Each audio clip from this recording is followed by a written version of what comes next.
You are driving home, it is late, the roads are quiet.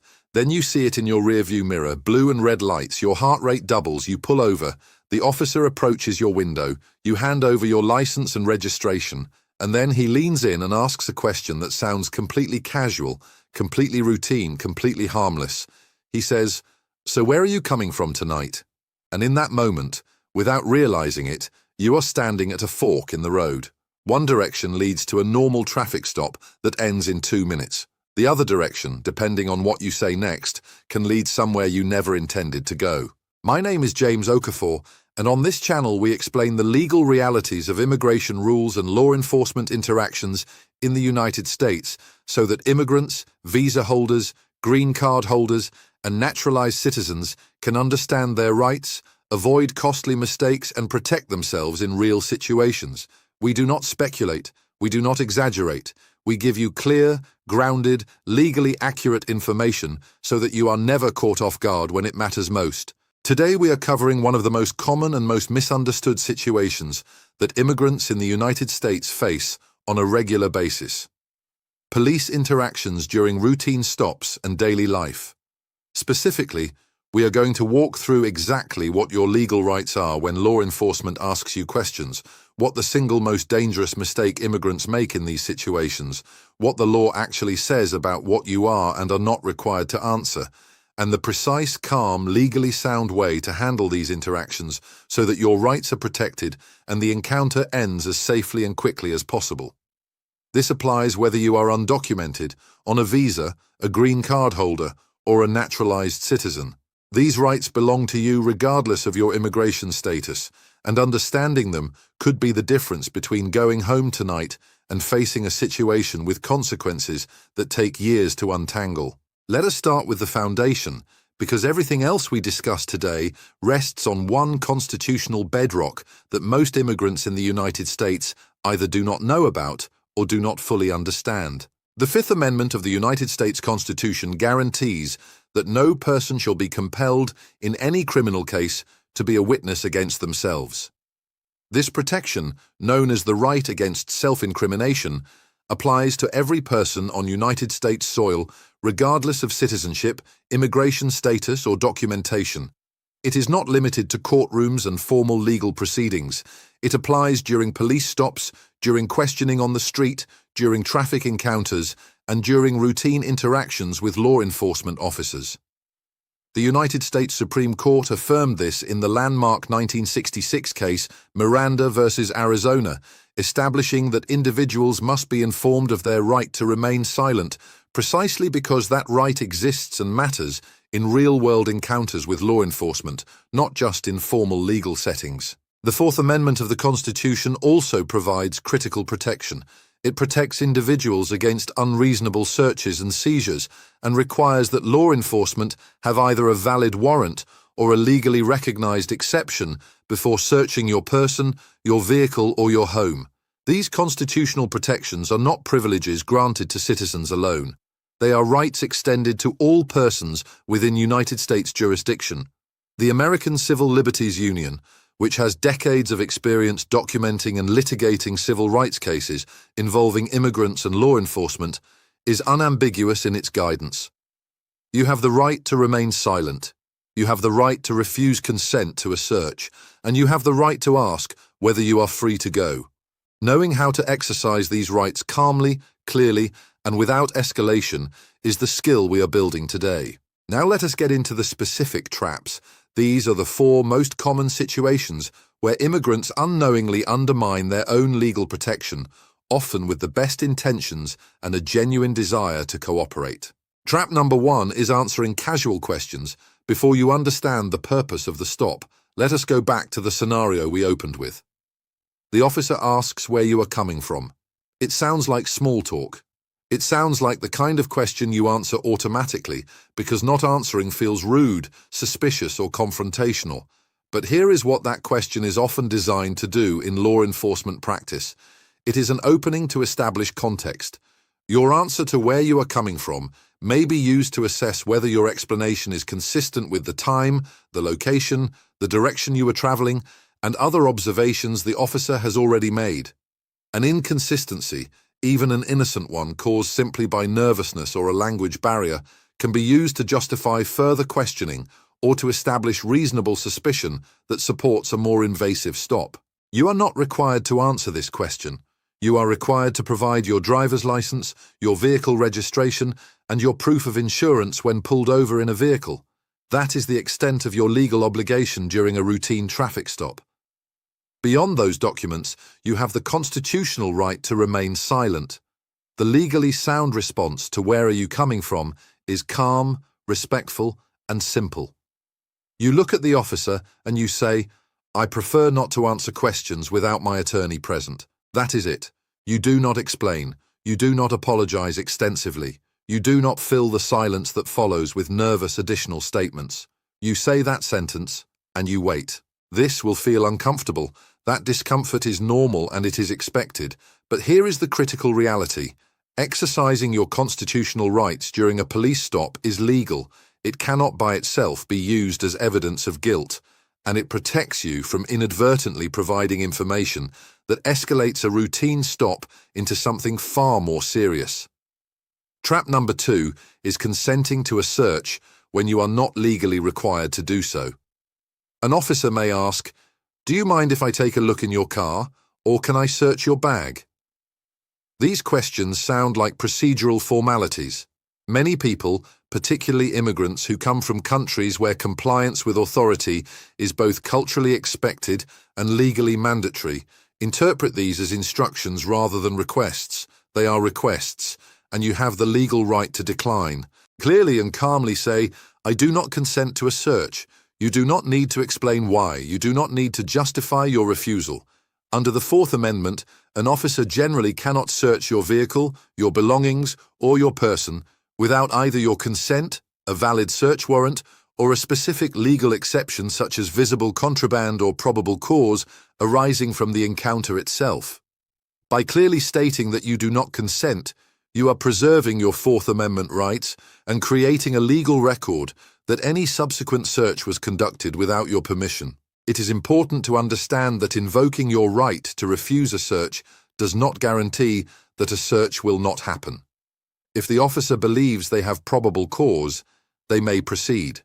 But your refusal to consent is legally significant and can be critically important if the matter later goes before a court. Do not physically resist a search if an officer proceeds despite your refusal. State your non-consent verbally and clearly, and allow your attorney to address the legality of the search through proper legal channels. Trap number 3 is not clearly and explicitly invoking your rights. This is a trap that catches people who actually know their rights, but do not exercise them in the legally recognized way. Hinting that you are uncomfortable answering questions is not the same as invoking your right to remain silent. Saying you are not sure you should answer that is not the same as invoking your right to remain silent. The law, as clarified by the United States Supreme Court in Berghus v. Tompkins in 2010, requires that the right to remain silent be invoked clearly and unambiguously. Simply staying quiet is not enough to legally invoke the protection. The correct words are direct and simple. "I am invoking my right to remain silent," or "I prefer not to answer questions without an attorney present." Either statement, delivered calmly and clearly, constitutes a legally recognized invocation of your Fifth Amendment rights. Once you have said it, you stop answering questions. You remain calm and cooperative in your physical conduct. You do not argue. You do not lecture the officer about the Constitution. You simply stop answering questions and wait. Trap number 4 is volunteering information that goes beyond what the situation legally requires. This trap is perhaps the most common and the most well-intentioned. Many immigrants, particularly those who genuinely have nothing to hide and who want to demonstrate their good faith to law enforcement, respond to police questions by providing far more information than the legal situation requires. They explain where they work. They mention their visa status. They describe their family situation. They talk about where they were earlier in the day. They share details about other people in their life. All of this with the sincere hope that being open and cooperative will make the encounter go smoothly. Sometimes it does, But sometimes that volunteered information creates complications that would never have arisen if the person had simply provided their required documents and said nothing further. An offhand mention of your visa type can trigger questions about your status. A description of your workplace can lead to questions about your work authorization. A reference to a person in your household can involve someone else in an encounter that started as a routine traffic stop. Information you volunteer cannot be taken back, and it can be used in ways you did not anticipate. The legally protective approach is to provide what is required and nothing more. Your documents when legally obligated, your name in jurisdictions where that is required, and the sentence we described earlier when any further question arises. That is not evasion, that is lawful self-protection, and it is precisely what these constitutional rights were designed for. Now let us talk about a specific situation that is increasingly relevant for immigrants across the United States, and that is what happens when an officer during a routine stop begins asking about your immigration status directly. In most situations involving local or state law enforcement rather than federal immigration agents, officers are not authorized to conduct immigration enforcement actions. Depending on the city or state where you live, there may be sanctuary policies in place that limit or prohibit local police from inquiring about immigration status or cooperating with federal immigration detainers in routine situations. However, the legal landscape here varies significantly by jurisdiction and is continuing to evolve. If a local officer directly asks about your immigration status, you may calmly state, "I am exercising my right to remain silent." You are not required to disclose your immigration status to local law enforcement in most circumstances. If you are interacting directly with federal immigration agents such as ICE officers, the situation involves different authorities and different legal considerations, and we strongly recommend consulting with an immigration attorney about your specific rights in that context. One of the most important practical steps any immigrant in the United States can take is to have the phone number of a trusted immigration attorney, a legal aid organization, or an immigrant rights hotline written down on paper and kept in their wallet or their vehicle at all times, not just saved in a phone, written on paper, because in a high-pressure encounter, access to a phone may be limited, and having that information physically accessible can make a decisive difference. Organizations like the ACLU, the National Immigration Law Center, and local immigrant legal services organizations can provide guidance and support in these situations. Immigration enforcement policies, local and federal cooperation frameworks, and the legal standards governing police encounters are all continuing to evolve. What applies in your city today may be different from what applies a year from now. Staying informed about the specific policies in your jurisdiction and about changes at the federal level is an ongoing responsibility for every immigrant navigating life in the United States through 2026 and beyond. Because these policies change quickly, and because the gap between knowing your rights in theory and being able to exercise them confidently in a real encounter can be significant, we have created an official WhatsApp channel where we share immigration alerts, law enforcement policy updates, legal awareness information, and practical guidance directly to your phone. Click the WhatsApp link in the description below to join our official WhatsApp channel and receive the latest immigration alerts and updates directly on your phone. When something important changes in immigration law or enforcement practice, you will know immediately, not weeks later, when a video comes out. Let us close with the practical summary that every immigrant, visa holder, green card holder, and naturalized citizen should carry with them. During a traffic stop, provide your driver's license, registration, and proof of insurance. For questions beyond that, say calmly, "I prefer not to answer questions without my attorney present." If asked to consent to a search, say clearly, "I do not consent to a search." If asked about your immigration status by local law enforcement, say, "I am exercising my right to remain silent. Do not physically resist any officer at any time. Comply physically, invoke your rights verbally, and let your attorney address any legal issues through proper channels afterward. Keep an attorney or legal aid number written on paper in your wallet at all times. Knowing your rights is not about being confrontational. It is not about disrespecting law enforcement. It is about understanding the legal framework that exists to protect every person in this country and using that framework the way it was designed to be used, calmly, clearly, and with full knowledge of what the law actually provides. If this has been valuable to you, please share it with every immigrant, every visa holder, every green card holder, and every family member in your life who could be in this situation.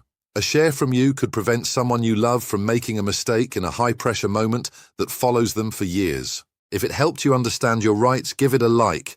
It helps more people who need this information find it when they need it most. And if you want to stay ahead of every immigration policy change, every enforcement update, and every legal development that could affect your rights and your status in the United States, subscribe to this channel today. New information is prepared and shared regularly, and every update has one purpose: making sure that immigrants in the United States have the knowledge, the confidence, and the legal awareness to protect themselves, their families, and the lives they have worked so hard to build.